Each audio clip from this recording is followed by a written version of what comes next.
Okay, so now we're here. We're back again, YouTube, your boy Bosco, and I want to talk to you guys about something. We got to address Fitz by Free. Definitely has some good content out there.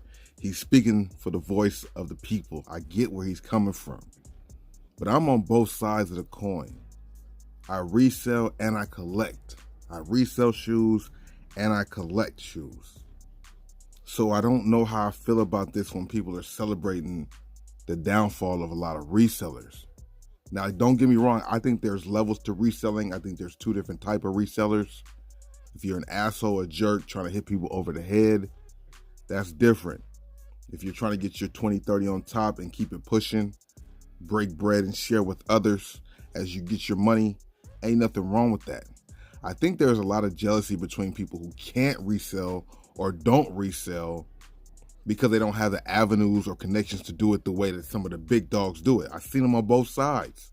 The one thing that I do not like when it comes to the reselling game is the bots, the AI, the artificial intelligence. I think that is an unfair advantage. But if it comes to hustling and bustling raffle tickets, getting your people out to get the raffle tickets for you, paying people to buy the shoes for you, that's fair game. If I get 50, 60 pair by me and my friends going to different stores and having our family members go to these different stores and collect the shoes, that's fair game because we put in the work just like other people. I think the bots is an unfair advantage. That's where it's different because it's not official, it's artificial. You feel me? So let's go ahead and see what he's talking about. I'm going to be, of course, interrupting because I seen one of his videos he did before, which was really good. We're going to probably talk about that one too, but I want to see what his energy's like for this one. Their word. So is irony and a female dog. The sneaker resellers are finally getting their just desserts. Yes, they have finally gotten what they deserve. Now, I'll admit, not all sneaker resellers are bad, and I'm going to get to that. But this practice right here of buying up all the sneakers and expecting to flip them. Okay, he's on the right trail by saying that there's a difference. You can see that he identifies there is a slight difference in the resellers. He's talking about the asshole resellers. All right, I like what he's saying so far.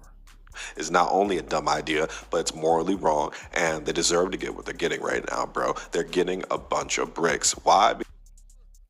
When I hear it's morally wrong, it depends. If you're getting it, like I said, I understand that it's not morally wrong. If you're doing bots, that's where it's different. We gotta let the man speak. Let me let the guy speak. Let me let him speak. I just want to make sure I'm getting my points out too, because it really grinds my gears how people hate on resellers. Because they made the bricks themselves. Honestly, if you buy up a bunch of sneakers and you're the only person that's buying them, are you really creating an audience for these? No, you're making a false demand for them, bro. And that's basic economics, supply and demand. And what you realized was you took all the supply, limiting the demand in some ways. Yes, they created a broken market and they're getting what they deserve. The 2024 year has not been the year for the reseller. It's been a year for the sneakerhead, the people that actually enjoy sneakers. Because guess what? It's true. It is the year for the sneakerhead, the collector. You can buy the shoes you want for the most part, and you don't have to rush, hustle, and bustle. It's been a little easier for you to cop the shoes you actually want. That is a very true statement. The overall economy is down. It's not just that the resale market is down. The economy itself is down. Plus, people aren't getting that extra bread they were getting during the pandemic because that's when the time of the reseller and all the new resellers spawned. 2020, 2021, 2022, that's when everybody was a reseller. Their mom was a reseller, cousin was a reseller, and then as the money dried up and they didn't do the right things with their reselling assets, that's when they start falling off, having to go back to the jobs they had before, or just crying, and you see people buying all these wrong shoes because they didn't understand the market was falling before it actually fell and got to this position. So you have a lot of younger people out there who are messing the game up and don't fully recognize what's going on, but the older people understand the ins and outs. Have found a way to eliminate these people from the equation, and it's great. This is the type of math I love. The sneakerheads are taking W's and the sneaker resellers are taking all the L's. They're in the negatives, we're in the positives, buddy. So there are multiple ways one can make money in the sneaker. I don't like that because I had a lot of good product beforehand, and after the shutdown, with everything going down, it forced my prices to go down or either stay in my inventory. And if I lower my prices more and more, I lose money. Nobody's in the business of losing money. So it's kind of a frustrating thing when you have a lot of items that was doing well at one point and something happened unforeseen. It wasn't like I bought a bunch of bricks it was a bunch of stuff that happened to where people's priority changed, or they found cheaper routes to get the items. I'm definitely not one that hits people over the head. That's for sure not. But at the same time, I bought a lot of good things at a lot of good prices that aren't adding up right now because prices are down across the board. However, I do have my avenues to get rid of things, but I just want to hear the perspectives on how people are going about this. Market. You either A, buy a bunch of sneakers, B, you build up used sneakers, you buy sneakers on the low and resell them one at a time. You might get them a couple of times at a sneaker convention or whatever. But most of these people are looking for quick bucks. And oftentimes, quick money is not legal money and it's not good money, bro. There's no such thing as fast. It is quick, it is legal money, and it is quick money. I've gotten a shoe from a retail drop at Foot Locker, paid $200 for the shoe. 45 minutes later, I sold it for $325. That happened before. I got a shoe one time for $120 and sold it for $350 in like the matter of an hour. And it was all legit. I actually made the transaction in front of a cop. A cop was in the parking lot when it happened. We're just selling shoes. Nothing to see here. It's not like we're out here selling drugs or anything like that. We were just slanging some shoes. Money. That's common sense. Your daddy should have told you that. And most of these guys obviously did not learn this lesson. This thing is so simple, guys. It's common sense, right? They are basically practicing what in 2024, common sense is not common. A lot of these younger people, a lot of people in general, I'm not just going to put it on the youth. A lot of people in general just don't got it. Common sense is no longer common sense. I really was disappointed when I realized that maybe like 4 years ago. Common sense is just not so common these days. Is known as market manipulation. It's unfair, it's unethical, and it's just a dumb idea. Most sneaker resellers, like the one you saw at the beginning of the video, they just buy up a bunch of sneakers. When I say a bunch of sneakers, they get a full-size run of many sneakers, guys. Have I seen this happen before? Yes. I remember one time I was walking in the mall, and this guy, he was trying to flip some Jordan 1 lows. He was like, hey, bro, go in there, buy a sneaker for me. I'll give you like $10 in cash, and you just got to bring me back the sneaker. I'll give you the money to do it. And honestly, at the time, I said yes. I didn't think much of it. I thought he was a good guy, whatever, you know. That's the type of reseller I partake in. I break bread with people if they're going to help me get the shoes I need to get. My friends who do the same thing as I do, same. If you're going to take the time to come with me and do this for me, I'll give you a couple dollars. I'll buy you some lunch. You help me, I help me. You help me, I help you. One hand washes the other, they both wash the face. We got to get this together. Ain't nothing wrong with that type of reseller. And if I bring 10 people that I know to go get a shoe for me and I come out with 30 pair, I did my job. Just because you didn't want to get up early, just because you didn't want to fill in more raffle tickets than one, just because you didn't want to take the extra steps to make sure you got the pair you wanted, that's not on me. Now, if I was using bots, maybe you could be mad. But in hindsight, I mean, he's breaking bread. He's giving me a little bit of money. I agree. But the idea of just buying a bunch of sneakers that are currently sitting and making a prediction that they're going to increase in price is, weird. It's a little. That is kind of crazy, but it also depends on the market for the shoe because as we know, they are assets. I know people want to say they're not, but they are. They go up and down just like the stock market, just like we have stock X. When you have a brick or something that's not going to sell for sure, thinking it's going to do, that's when you're being crazy. But if you have a shoe that has potential, military blue 4s, Bread Reimagines, those are iffy, but those are definitely shoes that down the line, 2-3 weeks, 2-3 months, Christmas time, they will have an uptick in resale. They're not going to be at retail unless Nike continues to drop more and more pairs throughout the year of these shoes, which we don't know if that's going to happen yet. Unethical. It's a little different. A lot of people go back to this idea of like capitalism. It's always unfair. It's just a game, buddy. Get over it. And yes, there are different types of capitalism. We can all agree with that. Capitalism hasn't been the best for certain people. If you know, you know. The basics of capitalism is advantage, right? People have certain advantages in a market that other people don't have. In the particular case of the sneaker reseller, they have funds. They have the ability to buy multiple sneakers through different people, different robots, etc. Basically, they're able to get something a lot easier and quicker than other people. Is this fair? No. Life isn't fair. I'm very aware of that. Honestly, honestly, the guy at the mall, he really wasn't doing anything that bad. He had people who were willing participants. He gave them money and they went in and they bought the sneaker. People like this guy from the original video, I don't know if he did that or not, but he has a bunch of Crocs sitting in a room that he plans on selling to other people. Why is this bad? Why is this karma? Because, dog, you have collected a bunch of sneakers that didn't have any value in them whatsoever, guys. A lot of times these guys go off some type of prediction, this premise. It's like stocks. They think this thing's going to increase in value, and not everybody wins when they do. Only the smart people win if they know what they're doing. Some shoes still have value. Some shoes that even recently dropped in 2024 still have a little uptick value. Still have a resale value. It's not completely dead, it's just a little bit more scattered. And yes, some people are leaving the sneaker game and reselling other things, but reselling itself is definitely not dead. It might have just moved from one genre to the next. It'll make its wave back to sneakers in a minute. This, guys, the only person that wins is the people who buy these sneakers and get the quick profit. You know what I'm saying? Like, it's not like he's spreading the wealth and creating other businesses. And like, imagine back during the COVID pandemic, people who went in and bought all the toilet paper, just got all of it in an instant. That wasn't fair. That wasn't right. You want to know why? Because toilet paper is a necessity. But what these sneaker resellers don't realize is that sneakers aren't a necessity. And honestly, that the demand for sneakers is a choice. And people choose whether they're going to support this market or not. And a lot of people have woken up, they turn on the light bulb and they realize, like, okay, you know what? I am not going to do this anymore because this is just stupid. This is not the smartest thing to do. For me to pay triple for a sneaker, dog, like, it doesn't make any sense. It don't make any sense. I never encourage that either on my channels or anything. I never encourage people to buy things for resale.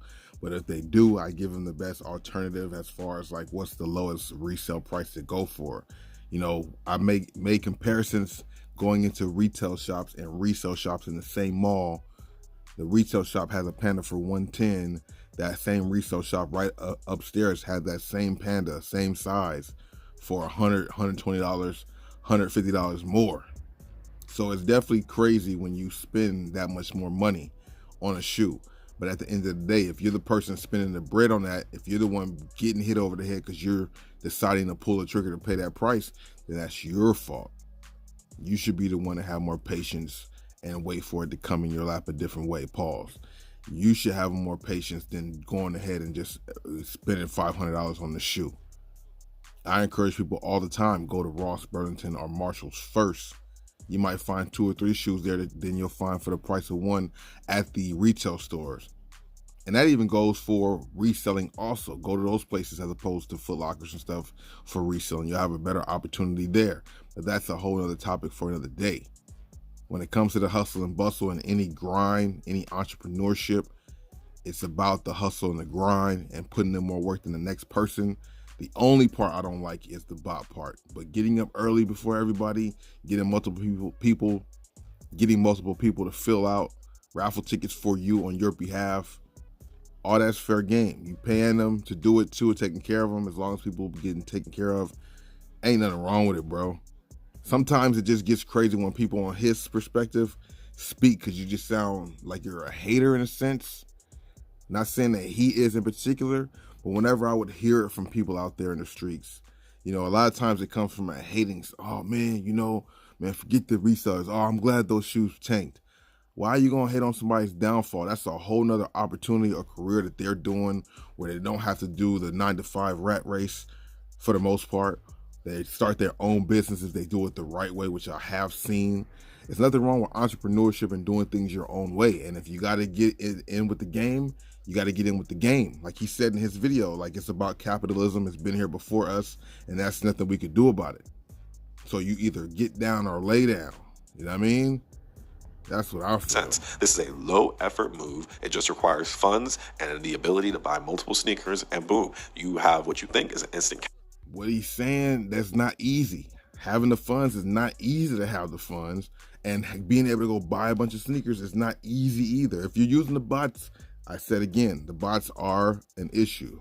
I'm not a fan of the bots in the sneaker world, but if you're hustling, bustling to get multiple pair, going to multiple stores and stuff like that, that's just part of the game, buddy.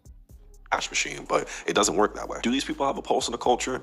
Not really. They think they do, but honestly, they're just creating artificial demand for sneakers. Think about this. Nike's looking at this from a top-down lens. They're looking at, we need to sell X amount of sneakers at X price as quickly as possible. When these sneaker resellers go in and they buy all these sneakers up after they didn't sell on the original release, Nike and other sneaker companies go, well, we were able to sell this sneaker in X amount of quality in X amount of time at X price, right? So take Air Forces, for example. They're currently $115. Let's say they released, 10,000 pairs. All 10,000 pairs sell for $115. Nike makes their money. They don't really care what happens after that. If they go on the used market, the resale market, it doesn't matter. We're able to sell our sneakers for a certain retail price, all right? So this is what Nike has to do with the feedback.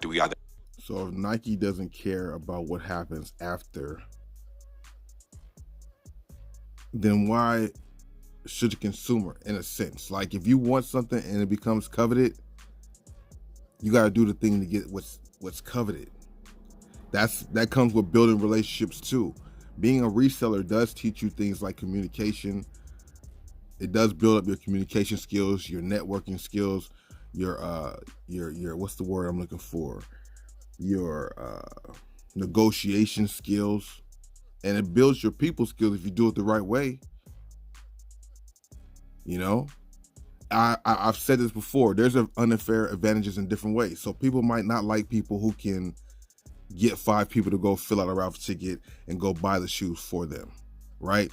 So say one reseller has 4 people go buy a shoe for him. He gives each of those 5 people like $5 or $10 to go do it, and they get money for doing it, and they give him the shoe, right? What's the difference between me going to that same store every day for months and weeks, talking to all the employees to where they know me on a first name basis, I know all of them on a first name basis, and when there's legit dope releases, limited releases, when I fill out my raffle ticket, I win every time because they know me. We build a rapport. Maybe I bought them a Starbucks once or two before, and then once these Kobe's come out and they know I want them because they know I'm a 13 and those are hard to get, whenever I fill out a raffle for Jordan or Kobe, I win because I'm just cool with them. I bought them some Starbucks. We became cool friends or associates. So now I win the raffles, which gives me an unfair advantage. What's the difference in the two unfair advantages? Are they the same or different? I would love to know what you guys think about that. The guy who gets 5 people to get the shoe for him, or the guy who's able to have the gift to gab and, so to speak, to have a hookup also, which is still an unfair advantage over a normal consumer. The reseller gets an unfair advantage over a normal consumer, and somebody like me doing what I say is an unfair advantage. Are those all in the same boat, or is there levels to it? A, up the stock numbers. B, increase the price. Or C, do both, because you're not going to lower the price if the thing is selling out already, guys. So a lot of times, and you see this with the Jordan 4s that have recently released, they're like, you know what? People still have a demand for these sneakers, right? They don't benefit from resale. The only benefit that the companies get from resale is it justifies a retail price. And they love it. They love seeing resellers go out there and buy up all their sneakers and try to sell them. It makes their sneakers look a little bit more valuable. What they've done now, they look at the Jordan 4s and other models, they're like, you know what? We can actually increase the stock numbers just a little bit more and sell them to all these people and still meet our bottom line quota. And they worked it. They proved it. Because guess what? The Jordan 4 Military Blue, they sat on the sneakers app for a little bit, but they eventually sold out because people have been able to get them more and more. The average consumer is able to get them for retail. Now the question is, why didn't the resellers go in and buy up all the Jordan 4? It's kind of weird. That's like a yes and a no, because I know a lot of people who are not able to get them because their regions are not able to grab them. You know, it depends on where you live at. Major cities might have a little easier access to get in. Other cities who don't have such opportunity in their area might not be able to get them and might sell out in their areas a lot quicker. I mean, I'm hearing that a lot, as I do have a membership on my main channel, you know, helping people who can't get shoes, you know, certain releases in their areas, you know, so it's just different everywhere. You can't just assume one take is for everybody, because it's very different. There's a lot of people who don't have access to this stuff, or the quantities that they get are very low. I was just talking to somebody about that today, about a store out in Palmdale that opened up. I think it was a Foot Locker out in Palmdale that opened up, and if they got something that was very small, very limited, because it was like not a big area, so they have a whole city that got to go through this one little store that get like maybe 12 pair, so that it sells out for them. So the sellout thing is still there. So resale is still there. However, people are realizing that reseller is not up there. So if you are going to the resale market, you might pay lower than retail, or sometimes just at retail, which is definitely a different time because the market is down. Military blues, because there were multiple releases, and guess what, people knew about the multiple releases. There was no need for these resellers to go in and buy up all these sneakers if you had a pulse of the culture. Now there are some resellers who tried doing this. Now there's some resellers that try to do this. They got millions of military blue fours and they got the bread fours, but once again, knowledge is power. When you have a pulse of the culture, you know, like, hey, I can make wiser financial decisions. The guy who bought all these Crocs, he may have not known that these things weren't in demand. They may have had another One thing that this did, from what I'm seeing, he's saying, one thing about the market slowing up, it really separates the men from the boys. Because if you know reselling, and if you have your ear to the street, you realize that if you buy a military four, or if you buy the bread fours, you're not going to sell them within 2-3 weeks. You might if you want to just make 10-20 bucks. The main thing is to get a shoe like this in the top of the year, to hold it until Christmas or till next year. You'll definitely get some budget, some movement on there if you can hold it. If you don't have the budget, if you don't have the capital, I should say, to do it, then that's when you are more of a small fry. The big dogs, they can buy some of these military fours with the intention of holding them because they know in 6 months, 4 months, 8 months, the price will be where they want them to be at for a shoe like that. There are some shoes that still got their value, bro. stock come in. Whatever reason there is, you have to keep your ear to the streets in order to know what is the best move for you. And the other thing that these guys fail to ask themselves is like, why is it so easy for me to buy up all these sneakers? You realize that the only competition is other resellers, right? That if people actually wanted these sneakers, they would not be sitting and be so accessible to people like you. There used to be a time before like the whole sneaker boom, like in the 2021 post-pandemic era, where you could say like, oh my God, I could buy a sneaker now and it's gonna flip. People are gonna call these bricks, because nowadays I don't really care what you say. Most people are sneakerheads, whether they realize it or not, because nowadays, when you go into a store, you're familiar with most sneaker silhouettes. I guarantee you ask your mom, your girlfriend, somebody who isn't too ingrained into the culture, they know what a Panda Dunk is, they know Nike, they know Yeezy, they know Jordans. Most people have general sneaker knowledge. In addition to this, there's also apps that allow people to gain knowledge about sneakers, StockX, Go, eBay. You have content creators like myself and other fabulous people on YouTube, TikTok, Instagram, who spread information about sneakers. So the average person possesses a decent amount of sneaker knowledge to the point where they are familiar with what's hot and what's not. They know what they want, they know how to get it, and they can determine the price of it simply by going on an app. This is not the day of the Yeezy Wave Runner where you could sit on a sneaker, a dad shoe, and nobody wants it for 4 or 5 years, and all of a sudden it becomes the best model. Those days are done and over with. Nowadays, the sneaker... I can agree with that for the most part. Like, you know, there's not too much of that happening anymore. That's a fact. But like I said, with a 4 or certain silhouettes, you can still make your money on. But the days of a lot of shoes doing that, a lot of shoes holding their value in months and weeks, it'll be worth more. That is definitely changing. But there are some shoes still like that. It peaks in popularity once it releases, and from there, it is what it is, guys. I think we're seeing resurgences in much older models, like with the Timberland movement and the New Balance movement. But other than that, most people aren't going to be like, oh. Great comment and great content by Fits by Free. I seen another video of his that popped up on my timeline that I checked out, and I wanted to tap into this. Let's see a little bit more of what's going on. God, it's Jordan 4 selling the sneakers out, and then 6 months later, everybody wants it. Now, dog, like, by the time that people pick up on the fact that it's wanted, it's accessible, like, the resale value may go up by a little bit, but it's not going to be like, oh my God, I've been sitting on these for years and years now, and the moment has finally come. Like, no, dude, it's not happening. There's nothing that triggers that at all. And, you know, I go back to the whole thing of necessity. Like, imagine if I bought all the houses in a certain city. Like, let's take Orlando, Florida, for example. Let's say I buy all the houses in Orlando, Florida. People need a house to live. So no matter what price I set, people are going to have to give in and buy a house for me because I own all the property in this area. There's a necessity. Now, you could argue that, yes, we need to put shoes on our feet in order to walk, so to speak. But for the most part, with the amount of competition in the sneaker game right now, there's so many different brands that you can't just do that, guys. We have realized this. You know, a lot of people have taken the red pill, so to speak. You got reps, you got other sneaker brands. People don't have to continuously support the reseller anymore. It's a choice whether you do it or not. We don't support the reps. I just got to make sure that's clear. You do what you do. People do what y'all do watching. but we don't support the reps. Most people are choosing not to. And I know a lot of people think I have a very confusing stance on all this, and they're trying to figure out how is this karma. Look, I don't think reselling in itself is a bad thing, guys. It really isn't. Sneaker resale has had a lot of positives for the culture that very few people will admit. I think sneaker resale has allowed people to unify in ways that we didn't before. Sneaker resale has brought sneaker culture to its peak and in prominence and popularity. All right? So don't get it twisted. I don't think sneaker resale is completely evil. I think this particular practice is evil and it's scummy. Look, All right. I get you then. I get you even more what you're saying. It's a little bit more crystal clear. I got you. I got what you're saying. There's definitely some bad apples in different genres, and we don't want them. You know what I mean? The ones who, the culture vultures and stuff like that, who ruin the game for the people who really care about it. I totally agree with that. We need to get them people out of here. You know what I mean? I totally rock with you on that. Fits by Free. If you guys like what you see in the video, make sure you guys hit the like button for sure. A link to his video and content will be in the description box below. It's your boy Bosco live. I'm going to see you guys in the next one. Deuces.